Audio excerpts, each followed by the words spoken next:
Halo pemirsa, selamat datang di Kabar Parlemen, program yang menyajikan informasi terkini seputar kegiatan, agenda, dan keputusan penting di Dewan Perwakilan Rakyat Republik Indonesia selama sepekan terakhir. Sally dan Junita akan menemani Anda dengan berbagai berita informatif dan inspiratif dari Gedung Parlemen. Berikut informasi selengkapnya.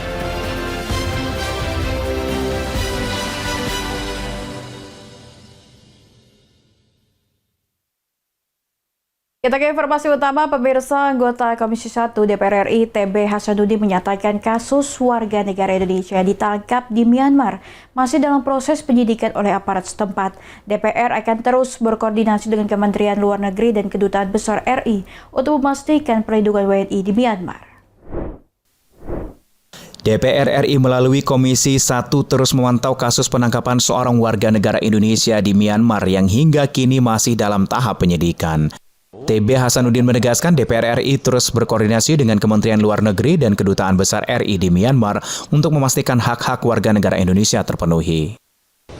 Saya tidak bisa memberikan kesan dulu, kita tunggulah dalam beberapa hari, kita terus informasikan dan kita koordinasi dengan Pak Yuda sebagai Direktur Perlindungan Warga Negara Indonesia, ya, dan tentu dengan Dubes terkait, ya, di sana. Menurutnya kondisi Myanmar yang tengah bergejolak dan postur fisik warga negara Indonesia yang sering mirip dengan warga lokal kerap memicu kesalahan identifikasi. Hasanuddin yang menyinggung kasus serupa di negara lain seperti warga negara Indonesia yang masuk ilegal ke Kamboja melalui Thailand dan yang terlibat kasus hukum di Amerika Serikat. Terkait kemungkinan salah tangkap, DPR meminta publik menunggu hasil penyidikan yang objektif. Sana Sairus, Anggada Agung, Berita Nasional TV. Informasi selanjutnya datang dari Wakil Ketua DPR RI Sufmi Dasko Ahmad yang mengatakan revisi Undang-Undang Nomor 7 Tahun 2017 tentang pemilu belum dipastikan dan belum dibahas dalam waktu dekat. Sufmi mengatakan DPR membutuhkan waktu dalam pembahasan RUU Pemilu lantaran dalam pembahasannya mendapatkan masukan dari Mahkamah Konstitusi sehingga DPR perlu berhati-hati dalam memahami masukan MK tersebut. Sufmi Dasko menegaskan revisi Undang-Undang Nomor 7 Tahun 2017 tentang pemilu butuh mendengar pandangan lebih dari berbagai ahli yang lebih kompeten. Sufmi Dasko juga menambahkan pembicaraan terkait RUU Pemilu masih informal di masing-masing fraksi sehingga belum bersifat final. Mungkin untuk RUU Pemilu belum kita bahas pada sidang ini karena kita masih juga secara informal berbicara antar fraksi karena baru sekali ini Mahkamah Konstitusi memutuskan adanya rekayasa konstitusi. Nah, rekayasa konstitusi itu tentunya tidak bisa kita ambil secara terburu-buru.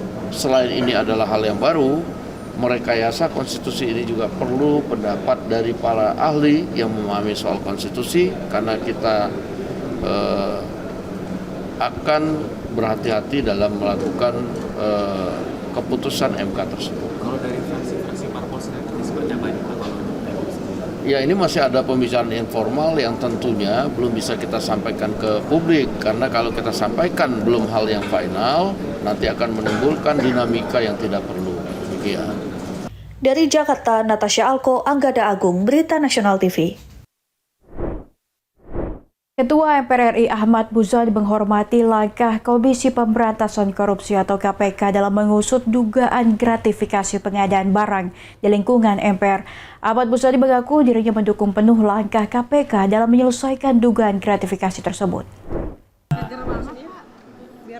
Muzani mengatakan pihaknya menunggu langkah KPK terkait kasus tersebut. Perihal tersebut dirinya sampaikan di Kompleks Parlemen Senayan, Jakarta Pusat pada Rabu pagi. Muzani juga mendukung langkah KPK dalam mengusut dugaan penyalahgunaan dalam penyelenggaraan keuangan di MPR. Iya, saya membaca berita tentang apa yang disampaikan oleh pimpinan KPK bahwa ada dugaan penyalahgunaan dalam penyelenggaraan keuangan di MPR. Karena itu MPR menghormati atas apa yang dilakukan oleh pimpinan KPK dalam upaya menyelamatkan dan memberantas dugaan tersebut, dan tentu saja apa yang sudah dijelaskan oleh Sekjen kita tunggu penyelesaiannya dan tindakan-tindakan berikutnya.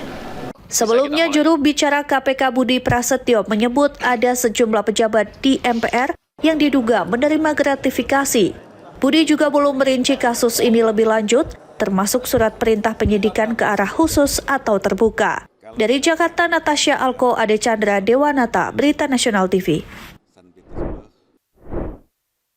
Apalagi nih ya, penjual pulau di situs online. Pemirsa, Ketua MPR RI Ahmad Muzani meminta pemerintah untuk memberikan tindakan tegas terhadap oknum yang menjual pulau ke situs online.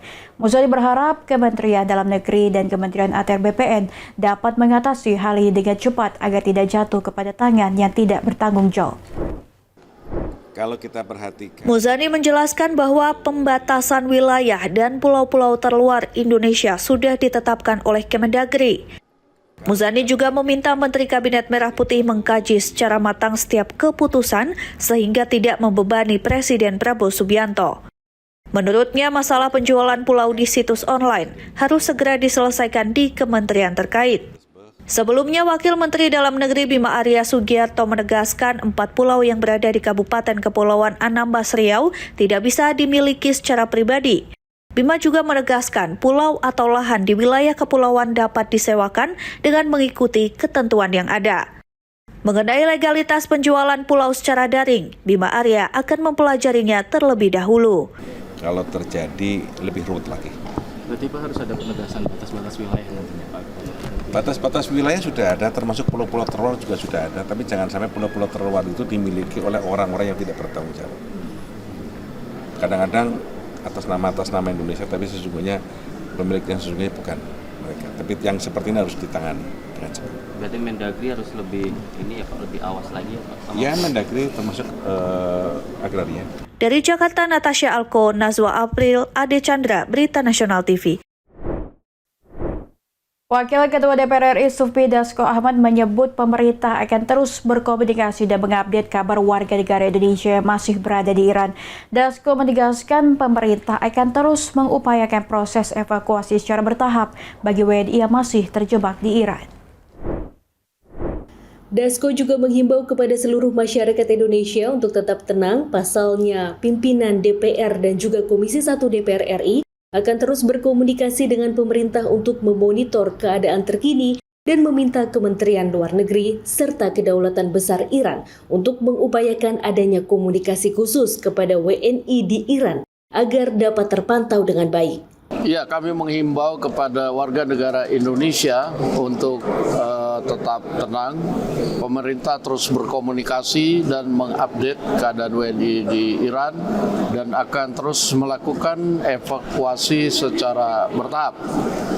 DPR dalam hal ini pimpinan DPR dan Komisi 1 akan terus berkomunikasi dengan pemerintah, memonitor keadaan dan meminta kepada Kementerian Luar Negeri, dalam hal ini juga Kedutaan Besar Iran untuk mengupayakan adanya hotline agar komunikasi warga negara kita di Iran bisa terpantau dengan baik. Demikian.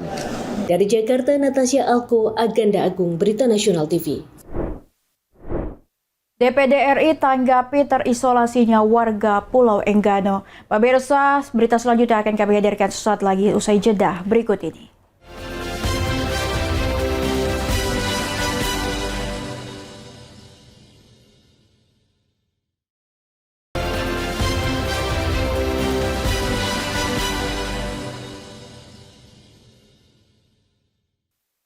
Pemirsa, Ketua DPD RI Sultan Najamuddin menanggapi penangkalan yang terjadi di Pulau Enggano dengan selalu mengawasi dan memastikan kebutuhan warga tetap terpenuhi.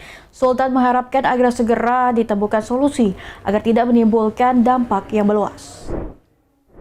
Dangkalnya alur pelabuhan Pulau Baai menyebabkan sebanyak 4.000 warga Pulau Enggano, Kota Bengkulu terisolasi, setidaknya tidak dapat berpergian keluar pulau. Permasalahan ini dikatakan oleh Ketua DPD RI mendapatkan perhatian khusus dari Ketua DPR Puan Maharani.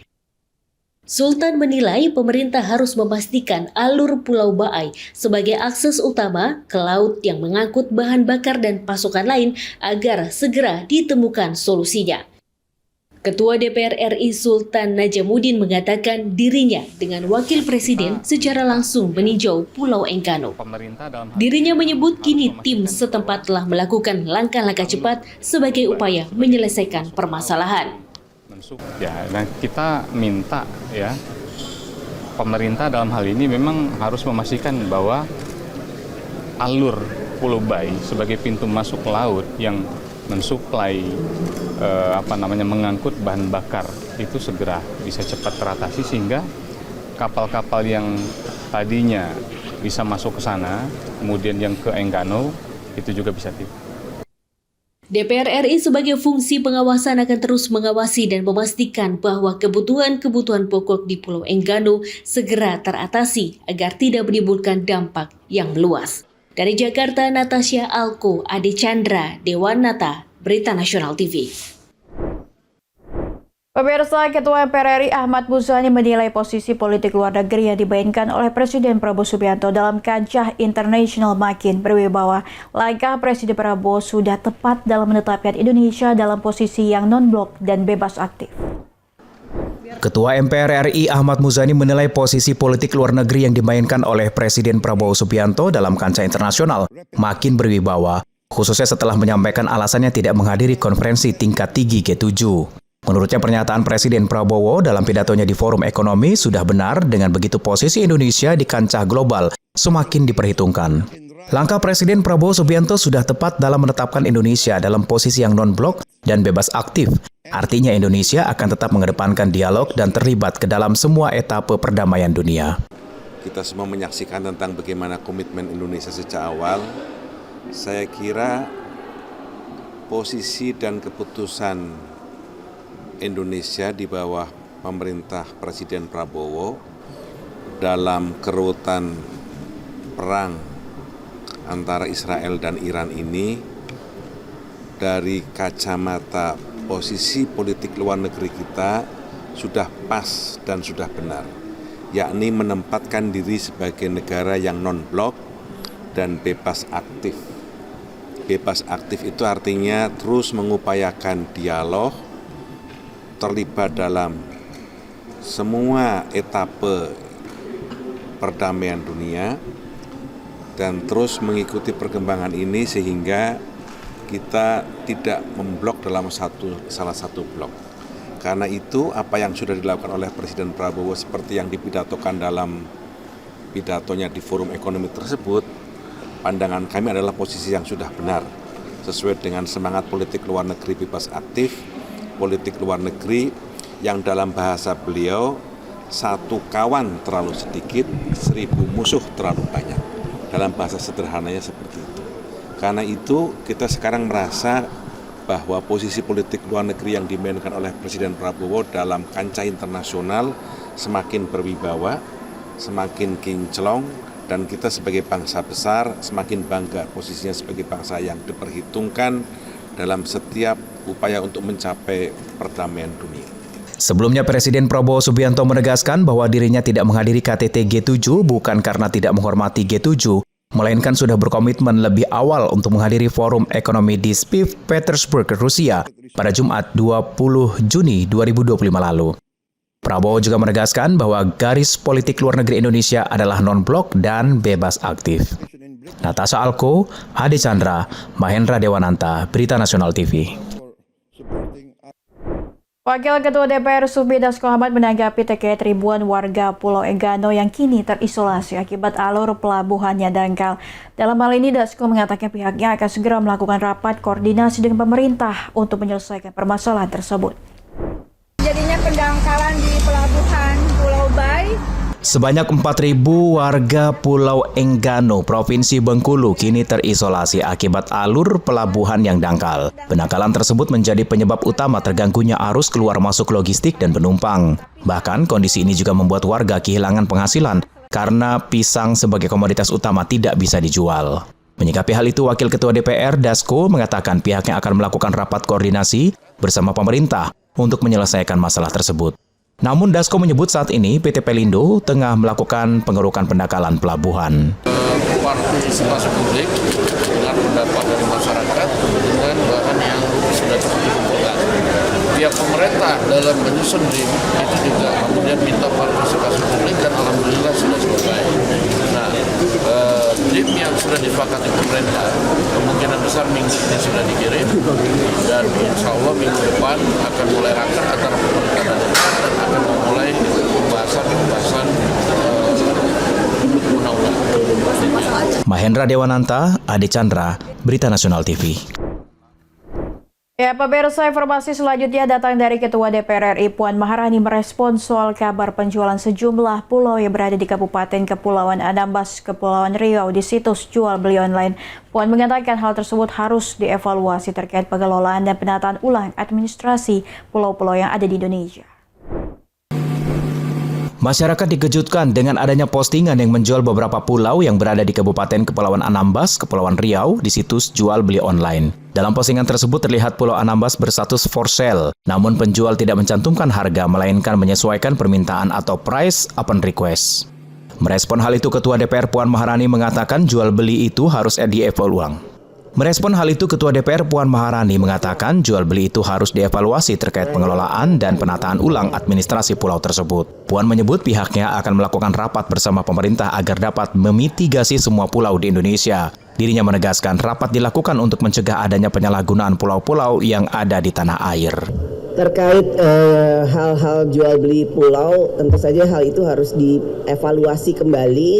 Bagaimana administrasi terkait dengan pencatatan pulau, kami juga sudah meminta pemerintah dan berkoordinasi dengan pemerintah untuk mengevaluasi ulang pengelolaan dan menata ulang terkait administrasi pulau-pulau yang ada di Indonesia. Mahendra Dewanata, Ade Chandra, Berita Nasional TV. Ketua DPR RI Puan Maharani secara resmi membuka masa persidangan 4 tahun sidang 2024-2025 dalam rapat paripurna di Kompleks Parlemen Senayan, Jakarta. Dalam pidato pembukaan, Puan mengapresiasi langkah cepat Presiden Prabowo Subianto dalam menangani persoalan tambang ilegal dan Raja Ampat dan menyelesaikan sengketa 4 pulau antara Aceh dan Sumatera Utara. Puan menyampaikan bahwa pembangunan nasional tidak hanya bersifat fisik, melainkan juga menyangkut perlindungan wilayah, pengelolaan, lingkungan hidup, dan peningkatan kesejahteraan rakyat. Puan menyoroti keberhasilan pemerintah mencabut izin usaha pertambangan 4 perusahaan di Raja Ampat yang terbukti melanggar aturan. Puan juga menyambut baik keputusan pemerintah yang menetapkan Pulau Panjang, Pulau Lipan, Pulau Mangkir Cadang, dan Pulau Mangkir Ketek sebagai wilayah Aceh, merujuk pada dokumen administrasi resmi. Menurutnya, kebijakan cepat, akuntabel, dan transparan dari pemerintah menjadi bukti nyata hadirnya negara dalam menjamin kepentingan rakyat. Pembukaan masa sidang turut dihadiri seluruh wakil ketua DPR. Puan juga mengajak masyarakat untuk aktif mengawasi kinerja DPR selama masa sidang yang berlangsung dari 24 Juni hingga 24 Juli 2025. Mahendra Dewananta, Ade Chandra, Berita Nasional TV.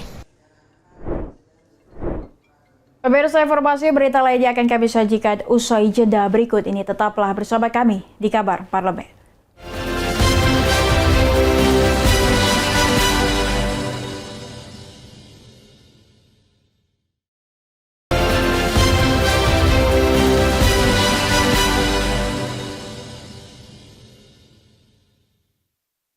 Wah, ada apa nih dengan Agnes Monica? Pemirsa, Komisi 3 DPR menggelar konferensi pers bersama Dirjen Kekayaan Intelektual Kemenhum, Badan Pengawas Mahkamah Agung, dan Koalisi Advokat Pemantau Peradilan di Kompleks Parlemen Senayan, Jakarta pada Jumat siang.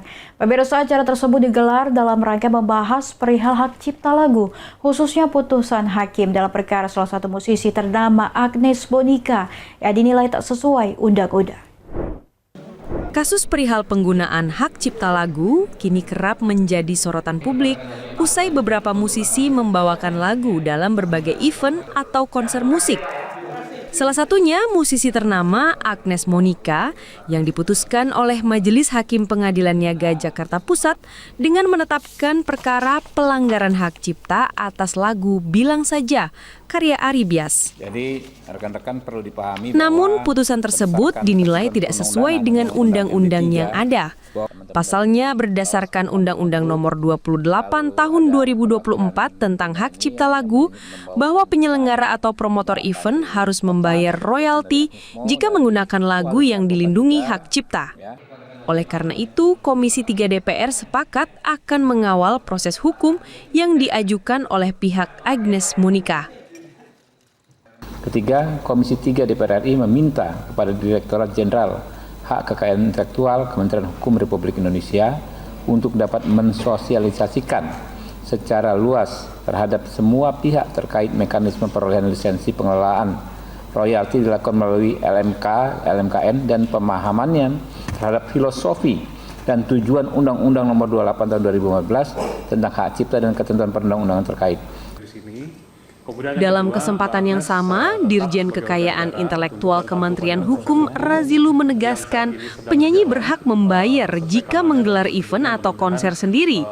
Dirinya mengatakan jika penyanyi tersebut bukan sebagai penyelenggara, maka promotor event yang diharus untuk membayar royalti. Kemudian yang kedua, Mbak Agnes tetap sebagai warga negara tunduk dan patuh pada proses hukum yang saat ini sedang berjalan sesuai kanalnya dan prosedurnya. Mudah-mudahan dengan waktu yang sesuai mendapatkan hasil yang baik. Dari Jakarta, Natasha Alko, Adi Chandra, Dewanata, Berita Nasional TV. Informasi selanjutnya datang dari surat presiden yang berisi usulan nama calon duta besar Republik Indonesia untuk sejumlah negara sahabat termasuk Amerika Serikat telah diterima pimpinan DPR. Komisi 1 DPR RI menyatakan siap melakukan rapat dengar pendapat dengan para calon dubes sebagai bagian dari proses uji kelayakan dan kepatutan. Surat Presiden yang berisi nama-nama calon duta besar Republik Indonesia untuk sejumlah negara sahabat termasuk Amerika Serikat telah diterima pimpinan DPR. Anggota Komisi 1 DPR RI TB Hasanuddin mengaku telah menerima informasi terkait surat tersebut, namun belum mengetahui secara rinci nama-nama yang diajukan. Saya dapat informasi bahwa sudah masuk ke pimpinan DPR nama-namanya. Tapi kami belum tahu persis siapa saja. Hasanuddin menjelaskan bahwa Komisi 1 DPR RI akan menggelar rapat dengar pendapat untuk mengkaji kapasitas para calon, bukan melakukan tes kelulusan. Dan melakukan pendalaman tentang tupoksi sebagai duta besar di negara yang dituju dan kemudian apa target yang akan dicapai. Kami hanya memberikan semacam rekomendasi penekanan-penekanan apa saja kepada para calon. Sebelumnya, Wakil Ketua DPR Sufmi Dasko Ahmad mengungkapkan, surat Presiden akan dikirimkan pada Rabu, 2 Juli 2025 dan langsung ditangani Komisi 1 DPR. Nama yang diusulkan sebagai Duta Besar RI untuk Amerika Serikat disebut hanya satu orang, namun identitasnya belum diungkap ke publik. Ujian kelayakan dan kepatutan di Komisi 1 menjadi tahap penting sebelum penugasan resmi calon dubes oleh Presiden. Dari Jakarta, Syahnas Khairus, Anggada Agung, Berita Nasional TV. Demikian rangkuman informasi dalam kabar parlemen minggu ini. Terus saksikan informasi berita lainnya dan terus ikuti perkembangan terkini dari dunia legislatif hanya di Berita Nasional TV. Saya Lydia Junita beserta kru yang bertugas pamit undur diri. Terima kasih atas perhatian Anda. Selamat pagi dan selamat menikmati akhir pekan.